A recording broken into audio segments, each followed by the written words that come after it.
Hello students, हम computer architecture and organisation का subject discuss कर रहे हैं, जिसमें आज का हमारा टॉपिक है इंस्ट्रक्शन फॉर्मेट। इससे प्रीवियस लेक्चर्स के अंदर हम डिफरेंट टाइप्स ऑफ इंस्ट्रक्शंस के बारे में डिस्कस कर चुके हैं, जिसमें हमने देखा कि अरिथमेटिक इंस्ट्रक्शंस क्या हैं, like add R1 R2 R3, इसको हमने डिस्कस किया। इस तरह से हमने लॉजिकल इंस्ट्रक्शन और उसकी एग्जाम्पल देखी। फिर हमने शिफ्ट इंस्ट्रक्शंस और उसकी एग्जाम्पल्स को देखा। तो इंस्ट्रक्शन फॉर्मेट को समझने से पहले आपको इन इंस्ट्रक्शंस के बारे में पता होना चाहिए कि कंप्यूटर आर्किटेक्चर के अंदर कितनी टाइप्स की इंस्ट्रक्शंस होती हैं और वो किस तरह से वर्क करती हैं। अब ये जो जितनी भी टाइप्स हैं इंस्ट्रक्शंस की, इन इंस्ट्रक्शंस को हम एक स्पेसिफिक फॉर्मेट के अंदर राइट करते हैं।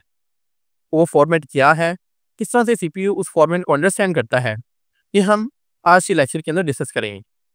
तो कोई भी इंस्ट्रक्शन फॉर्मेट है वो डिपेंड करता है आपके कंप्यूटर की ऑर्गेनाइजेशन के ऊपर। अगर हम पुराने सीपीयूज़ की बात करें तो उसकी ऑर्गेनाइजेशन डिफरेंट थी। इस तरह से अगर हम लेटेस्ट सीपीयू की बात करें, उसका जो आर्किटेक्चर है, उसकी जो ऑर्गेनाइजेशन है, वो डिफरेंट है। तो डिफरेंट सीपीयू के लिए हमारे पास जो इंस्ट्रक्शन फॉर्मेट होता है वो डिफरेंट होता है। लाइक अगर हम सीपीयू ऑर्गेनाइजेशन की टाइप्स के बारे में बात करें तो आपके पास स्टैक ऑर्गेनाइजेशन है, सिंगल अक्यूमुलेटर ऑर्गेनाइजेशन है, इस तरह से जनरल रजिस्टर ऑर्गेनाइजेशन है। इन तीनों टाइप्स के सीपीयूज़ के लिए हमारे पास जो इंस्ट्रक्शन फॉर्मेट है वो डिफरेंट होता है। इन लेक्चर्स के अंदर हम जैसे जैसे इंस्ट्रक्शन फॉर्मेट को डिस्कस करेंगे, साथ साथ उसके रिलेटेड जो सीपीयू ऑर्गेनाइजेशन है उसको भी डिस्कस करेंगे।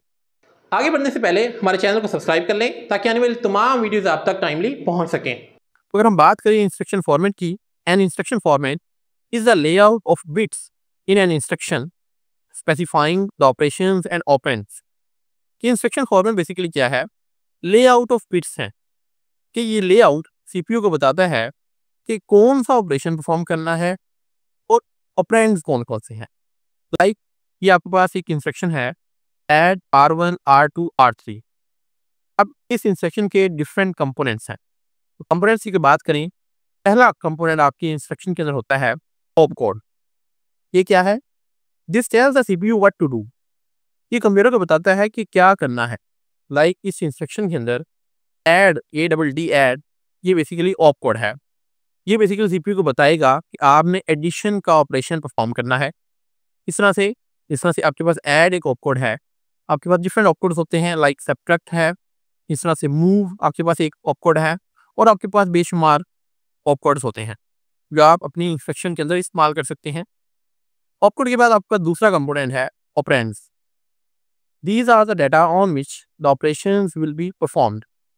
कि ऑपरेंड्स क्या है, ये सीपीयू को बताते हैं कि वो कौन सा डाटा है जिसके ऊपर हमने इन ऑपरेशंस को परफॉर्म करना है।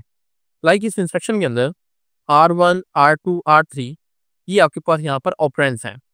ये सीपीयू को बता रहे हैं कि R1 R2 और R3 रजिस्टर्स के ऊपर हमने इस एडिशन के ऑपरेशन को परफॉर्म करना है। इस तरह से थर्ड आपके पास कंपोनेंट होता है addressing mode. Defines how to find the operands. Addressing mode बताता है कि ये इंस्ट्रक्शंस जिन ऑपरेंड्स के बारे में बता रही है वो ऑपरेंड्स कहाँ पर पड़े हैं, उन ऑपरेंड्स की वैल्यूज कहाँ पे पड़ी हैं। तो इस चीज़ का अंदाज़ा आपकी इस इंस्ट्रक्शंस को देख के लगता है। लाइक इस इंस्ट्रक्शन के अंदर R1 R2 R3 basically registers को रिप्रेजेंट कर रहे हैं। तो इट मीन्स आपके पास जो रिक्वायर्ड वैल्यूज हैं वो रजिस्टर्स के अंदर पड़ी हैं। तो इस सिचुएशन में आपके पास जो एड्रेसिंग मोड होगा वो होगा रजिस्टर मोड, कि आपका डाटा रजिस्टर्स के अंदर पड़ा है। इस तरह से अगर आप एक और एग्जांपल लें, लाइक आपके पास एक इंस्ट्रक्शन है मूव AX1000। यहाँ पे जो 1000 है ये बेसिकली मेमोरी एड्रेस को रिप्रेजेंट कर रहा है। इट मीन्स आपकी जो रिक्वायर्ड वैल्यू है वो इस 1000 मेमोरी लोकेशन में पड़ी है। तो ऐसी सिचुएशन में आपकी इस इंस्ट्रक्शन का जो एड्रेसिंग मोड होगा वो होगा डायरेक्ट एड्रेसिंग, कि डायरेक्टली मेमोरी के अंदर आपकी वैल्यू पड़ी है। तो आपके पास डिफरेंट टाइप्स की एड्रेसिंग मोड होते हैं। आने वाले लेक्चर्स के अंदर हम तमाम एड्रेसिंग मोड्स को डिटेल के अंदर डिस्कस करेंगे। अभी हम फोकस करते हैं इंस्ट्रक्शन फॉर्मेट के ऊपर। तो कोई भी इंस्ट्रक्शन है आपके पास, उसके अंदर तीन कंपोनेंट्स होते हैं आपके, ऑप कोड, ऑपरेंड्स और एड्रेसिंग मोड। आई होप आपको यहाँ तक क्लियर हो गया होगा कि एक जनरल इंस्ट्रक्शन का फॉर्मेट क्या होता है। उसमें ऑप कोड होता है, उसमें ऑपरेंड्स होते हैं और एड्रेसिंग मोड होता है। सो बात करते हैं टाइप्स ऑफ इंस्ट्रक्शन फॉर्मेट की। तो अभी हमने फर्स्ट स्लाइड के अंदर डिस्कस किया कि डिफरेंट टाइप के आपके पास इंस्ट्रक्शन फॉर्मेट हैं जो डिपेंड करते हैं आपके सीपीयू के आर्किटेक्चर के ऊपर। Different CPU architectures use different formats based on number of operands.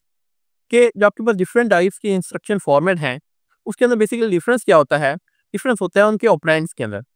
कि कुछ फॉर्मेट्स के अंदर हम एक ऑपरेंड इस्तेमाल करते हैं, कुछ के अंदर 2 करते हैं, कुछ के अंदर 3 करते हैं, और ये डिपेंड करता है आपके सीपीयू के आर्किटेक्चर के ऊपर। सो सीपीयू के आर्किटेक्चर की बेस के ऊपर हमारे पास 4 टाइप्स हैं इंस्ट्रक्शन फॉर्मेट की।